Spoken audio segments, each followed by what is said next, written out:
Game is looking fantabulous. Look at that foliage. Yeah. Remember when everyone used to talk about foliage, and it was like a big foliage, like arms race? It was all foliage and water. You guys won that arms race based on what I'm you. seeing here. Welcome back to PlayStation Underground. Today, we're going to be taking a look at Crash Bandicoot, the Insane Trilogy. Specifically, we're taking a look at Crash 3 Warped, the third and final game in this trilogy. I'm joined by my friend and compatriot, Sid Schumann. Why, hello. And we're also joined by Dan Tengway from Vicarious Visions. That's right. I almost said Vicarious Visions, like the way that I messed it up earlier. Got a real problem with that word. That's a really tough word for me. So let's dive on into some gameplay here, and we can start talking about all kinds of stuff. So this is obviously the long-awaited remaster, remake, something of. So this is a remaster. You want to go? And here's a good example of We'll see who is obsolete. remastered cinematic. I got to say, though, I mean, I feel like you're selling yourself slightly short calling it a remaster because I've never seen anything kind of to this level. Right. So yeah, we consider it kind of a AAA remaster. Okay. And our team's been very experienced making AAA games, and we've tried to treat this as we would any other title we make, original or not. So a lot of love and care has gone into this. I mean, we just take a step back real quick and just kind of look at the scene. I mean, look at those physics. They didn't have this kind of stuff back on the PS1. Come on. Remaster. Only with the power and precision. By the way, we're seeing this on. So this supports PS4 Pro. Yes, it does. And tell me a little bit about what you guys are doing on the PS4 Pro version. So for the PS4 Pro, we've enhanced the graphics and upped the resolution to look even sharper and more colorful than ever. Nice. So we're sticking with 1080 here for YouTube, but game is looking fantabulous. Look at that foliage. Yeah. Remember when everyone used to talk about foliage, and it was like a big foliage, like arms race? It was all foliage and water. You guys won that arms race based on what I'm seeing here. Yeah. No, that was a big push for us. I think you think back when Crash Bandicoot first came out on the PlayStation 1. And it was, by my eyes, probably the best-looking game on the PlayStation 1, and that's a huge legacy to live up to. So, when we took this on, we said we've got to make that big of an impression, and I like to think that, we've got beautiful amounts of foliage. It's just a lush environment, and obviously, as we've seen, both Crash and his enemies just ooze personality. Okay, which is super important to us. Careful with that one. Up. You gonna go for it? Oh! Almost. Yeah. Smooth. Well, at least he got the one up. Yeah. So death is a large part of the Crash franchise, and we try to make sure that That's one way to do each it. death it needs to be funny, it needs to be amusing, and I think we have over like 100 death animations in the game. Really? It's pretty crazy.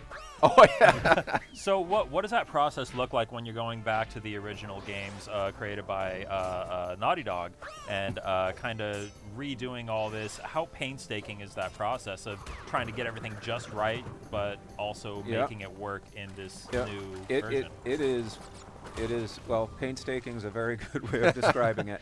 But we had the luck, I guess, of getting a hold getting a hold of the original level meshes. Oh, so that was kind of the cornerstone that we built on, and that allowed us to basically then remaster the gameplay, knowing that if we fit within those level parameters, it would at least be in the right direction. But after that, it just involves a lot of iteration. It involves playing the original games. It involves just scrubbing back and forth. It also really involves, I think, just having a team who's really fans of the original and know the original front and back. We've got some team members where this was the game of their childhood, and I'll give you a good example. Jump. You know how critical jump is for a platformer. of course. And so, we're like, oh yeah, jump. Yeah, we got that. We had that in our previous games, and we implemented jump the first time, and we go to them, they'll be like, yeah, no, you guys didn't get it. I'm like, all right. So we go back to the drawing board, work on it again, and they're like, "Oh yeah, it's better, but you guys still didn't get it." And so we have probably iterated on Jump more than I think pretty much anything else in this game. Yeah. And but the end result, yeah. The end result will hopefully speak for itself. Well, yeah, it looks incredible, but it looks like it feels exactly like I remember it. Well, that was what we were shooting for, Yep. so it's good to hear. Yeah, it's always kind of a difficult bridge to gap, I guess, trying to revisit something that people remember in such a specific way. But if you go back and play the original Crash games, they're probably not quite exactly as you remember them. This looks like how I remember the old Crash games. Oh, that's great. Yeah, it's one of those things where we know, like I was saying before about the levels, you know you got to have certain things. The guy's in his underwear. Yes. Yeah, he blasted his robe off. You know, you have to have certain things that are exactly faithful to the original, but you also want to create just a little room for the team to kind of innovate and, you know, add their own stamp. Yeah. And add a few surprises so that, you know. Are there any specific examples of the team leaving their own mark on this that you can share? Certainly. I mean, you know, we can take kind of a large example. When we looked at that two-headed ogre dude, you know, he was swinging giant turkey clubs instead of, you know, regular clubs. And that was just a flourish that the art team thought would be funny. Oh. A little extra flavor to it. But, you know, taken on a broader level, we also decided to, you know, take some of the, well, I think it's the benefit of hindsight, I guess. You know, the game's been out 20 years, and, you know, fans have endlessly dissected it. So, you know, we were able to take, say, a feature that we thought worked really well for the third game and then apply it to the other two. The biggest of those would be time trials. Oh, cool. Time trials were a fantastic innovation at the time that was added exclusively for the third game and created a lot of longevity. But, you know, we had to build it, and we're like, well, geez, why don't we just add it to the first two games as well? Yeah. So now all games have time trials. That's 80+ levels of time trials for all the fans to just play over again and again. So pretty excited about that. Yeah, I don't think anybody will complain about that change. No. Are there any like forums that you're keeping an eye on where people say they replaced it with a turkey club? How dare they? They're besmirching the legacy of Crash. Well, I think after they watch this video, I'm sure it will appear on Reddit or NeoGAF, but I think people will enjoy the turkey club. It's fun. It fits. It fits perfectly. I enjoy it a lot. Just looking great though, and I noticed the audio seems to be greatly reworked. It feels very faithful, but yeah, you guys totally like re-recorded the score, I want to say, right? Yes, we did. We did get a hold of the original score as they were pressed on the original discs, and we were able to then take out the rhythm tracks. So that just pretty much helped us nail the tempo. And from that, we were able to layer new instrumentation to create a richer track that you're hearing now. This is awesome. I think that there's more skill involved in trying to play in such a way that you're showing off all the deaths, but not quite getting to a game over screen. So kudos on that. Yeah. Takes great skill. So Crash Bandicoot, Crash 3 Warped actually first came out in 1998, I want to say? Yes, 98. Oh my god, I can't believe it's been that long. Yeah, so I feel old. It's been almost 20 years, which is incredible to say. What do you think that we've all learned as an industry and as game designers in the last 19 years? What have we learned? Wow. And how does that apply to your work on this game? Yeah. So I think for me what has been interesting, at least I'll speak for myself, I think more so than the industry as a whole. That would be very presumptuous of me. But for myself, I think one of the key lessons that we found in kind of modernizing Crash was, you know, we had really wanted to make sure that it was faithful and true to the challenge, but that didn't mean we couldn't go in and try to communicate some of those challenges more cleanly and try to make it so that, you know, players could better understand what was being asked of them so that they weren't necessarily always just learning by trial and error, but in fact could, you know, okay, I see that this similar pattern's coming up and, you know, I know how to deal with it now. I mean, these are not easy games. They are not, no. No. So you definitely, it looks like you've kept some of that, or a lot of that challenge here. Oh, absolutely.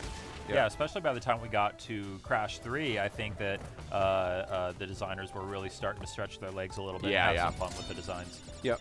Yeah, no, it's actually quite amazing, almost from like a historical perspective, to see the evolution from Crash 1 to Crash 3 and see, you know, Naughty Dog was learning each time they put out a game, and you can see how they changed their design and you know, evolved kind of their thinking in order to get to the point that we're seeing right now, which is Crash Warped.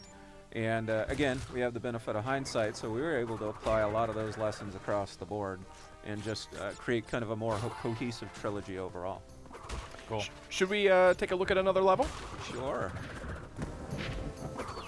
And here we are checking out Orange Asphalt. This is another level from Crash 3 Warped in the Crash Bandicoot Insane Trilogy, coming out June 30th on PS4, I want to say. Is that right? That is correct. Look at that. Yeah. I know all my marketing. This is cool. See, I never played Crash 3, and this is kind of bananas to see this. I didn't know they were doing stuff like this. Oh, yeah. No, there's always been a trend of providing a little gameplay novelty in the Crash games. You know, starting with the original Crash Bandicoot, you had hog riding, and then they made that polar bear riding in Crash 2, and then they're like, well, let's add jetpack and a jet board. By Crash 3, they went all in. I mean, motorcycles, jet skis, planes, scuba gear. It's all there, and it's all here in the Insane Trilogy as well. So, and looking better than ever, I gotta say. I mean, yeah, this level's gorgeous. So here's a good example of a place where I'm sure you guys had to make a decision whether you were going to tinker with the original kind of gameplay feeling of this level, if you were going to put your own spin on it. Where did you guys land on that? Yeah. So the level itself is exactly the same as it was in the original games. The handling, we tried to get as close as we could, but in certain cases we found there were times that we could improve the handling in the vehicle mode specifically, because modern tastes, especially with vehicles and controls for those vehicles, has changed a little bit. So whenever we thought it was a good idea, we did that. You know, I think that's most notable probably in like the plane and the jetpack handling. You know, we spent some time on that. They certainly benefited from, you know, having analog controls and things of that nature. This police force is not particularly efficient, I've noticed. No, they're they got room for improvement. I'd say that's a very polite way of putting it. Yeah. So, did you guys go back and re-record Aku Aku's famous voice line, or is that pulled straight from the original game? We did, in fact. Yes. Oh, really? Yep. Yeah, we found that. Did you track down the original guy? Overall, we found that the voice acting as pulled from just the disc really just wasn't of the quality that it needed to be for, you know, the PS4. I mean, it's been 20 years, right? Yep. And so, you know, we tracked down the original voice actors when we could, and when we couldn't, we found voice actors who had still worked with the franchise. We wanted to make sure they were familiar with it. I don't recall. I think it might be a new Aku Aku actor, but please. Sounds indistinguishable. Yeah. Sid, can you do the impression of the Aku Aku sound? I've never tried it. I've never tried it. There you go. That's good. All right. I just pulled that out of nowhere. We'll hire you next time. All right. Taking a look at another level here? Yep. So this is the last level we have to share with everyone today. Awesome. Gone Tomorrow. Again, another beautiful level, which is why we wanted to show it off. But the other reason is that, you know, Crash 3 Warped especially has a huge variety of environments. And so we really wanted to illustrate that Crash has gone beyond the jungle and the ancient ruins, and now he's in the future, a dystopian future ruled by Neocortex. Now, there's a huge variety of environments, but there's also a huge variety of idle animations, and I'm hoping we can maybe get a look at one of those right now. Oh, sure. Yeah. So do nothing. Do nothing, and we will watch and wait. Something funny's going to happen. Skill comes in. He looked. That was a... He did as a subtle one. Yeah. Yep. Just took a peek. While we're waiting for Crash to do some awesome idle animations, we briefly touched on this before we started recording, but I wanted to ask if you guys have any like favorite idle animations. I think Crash was one of the originators and really having fun with it, but there have been so many good ones over the years. Yes, I mean, certainly the Crash dance is a classic. I mean, everyone loves that one. Did you guys get mocap actors to come in? No, these are all hand animated. I think actually one of our more recent favorites is we had a idol competition. Oh. And you know, we asked all our fans to submit ideas, and they went and, geez, I don't know how many submissions we got. It was hundreds and hundreds of submissions, but yeah, we picked one, and it's Aku and Crash playing volleyball with one another. Oh, nice. Oh, that's funny. It's very, yeah, it's very charming. So we're really happy with how that one turned out. Awesome. I don't want to totally grind this to a halt, so feel free to keep playing. Yeah, but yeah. We got the good one. We got the dancing. Yeah. I love idle animations. They're such an art form.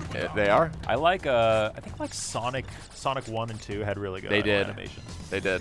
It's kind of a lost art too. It's Yeah. not something you see a whole lot anymore. Yeah. Well, I think at this point, a lot of games have just gotten so realistic that it's Yeah. part of the Yeah. general character's kind of Yeah. date, you know?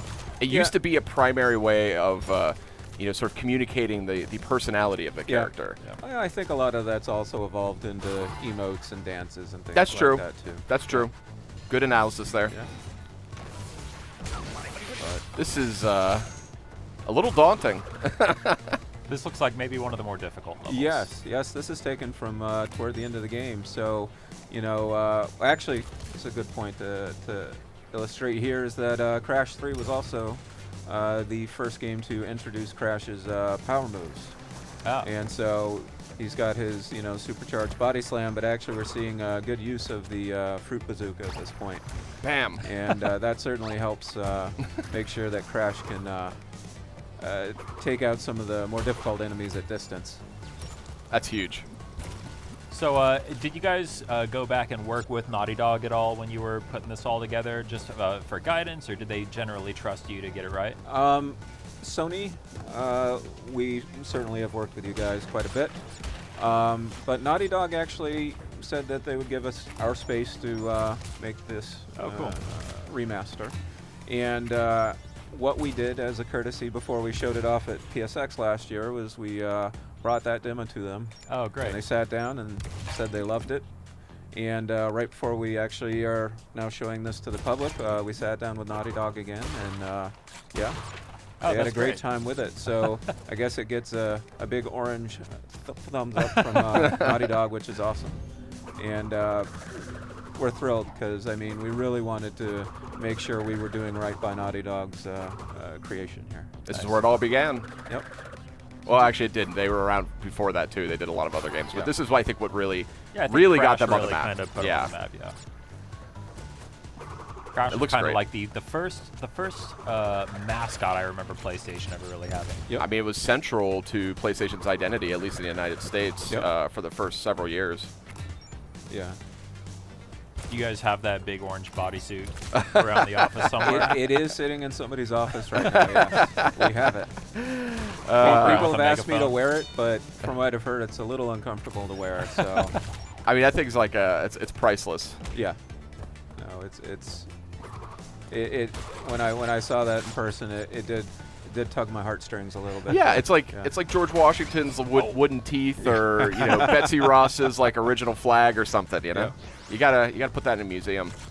Look at all the nice reflections and Yep. stuff. Ooh. Yeah, that was something actually that the original game did that our engine did not do, Interesting. and we were like, oh geez, I guess we got to put reflections in our game. So, Really? yeah. It was like just like that. You're like, well, we got to have these reflections. That's the level of detail that this has to be as people remember it. and Wow. People remember reflection, so I feel like reflections are really hard to get right, too. Even a lot of modern games have a hard time with it. they do. Yeah.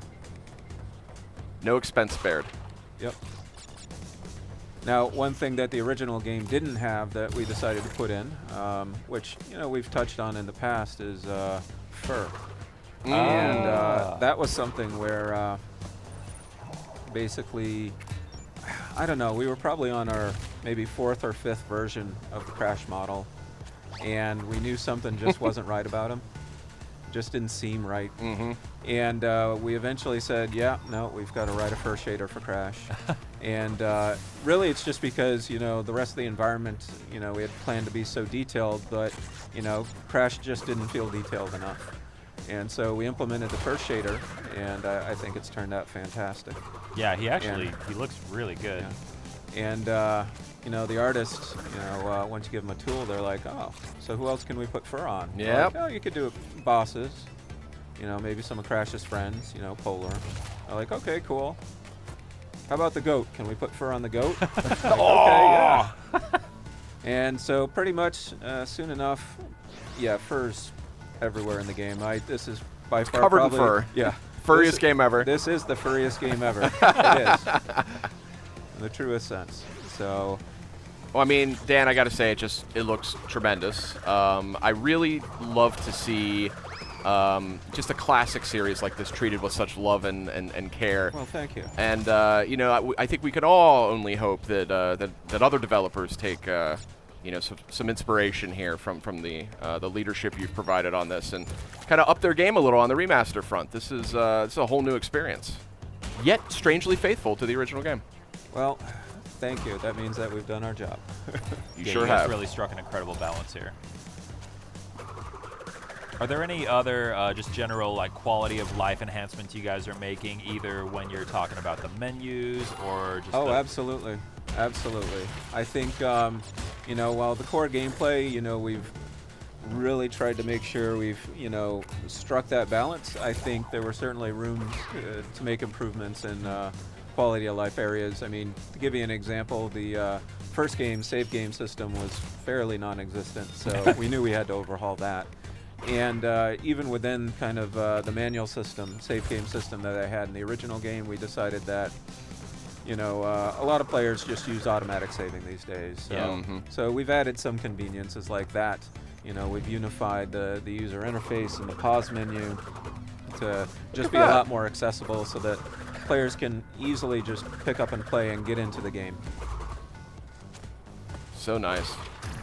I mean, it just exceeds my expectations. Like, I like those little beauty shots you do, and you have the God rays streaming through. I mean, not what I think of when I think about Crash Bandicoot, but I'm loving it. Cool.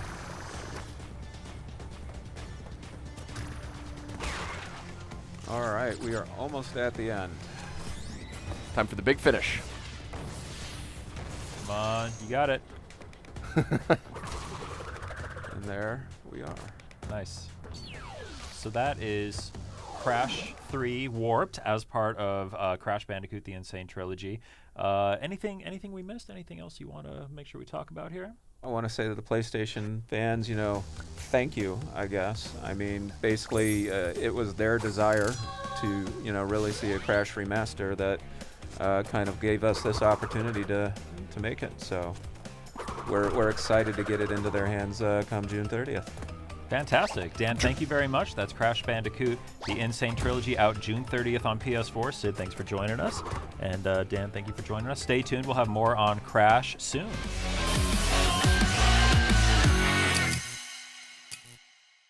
PlayStation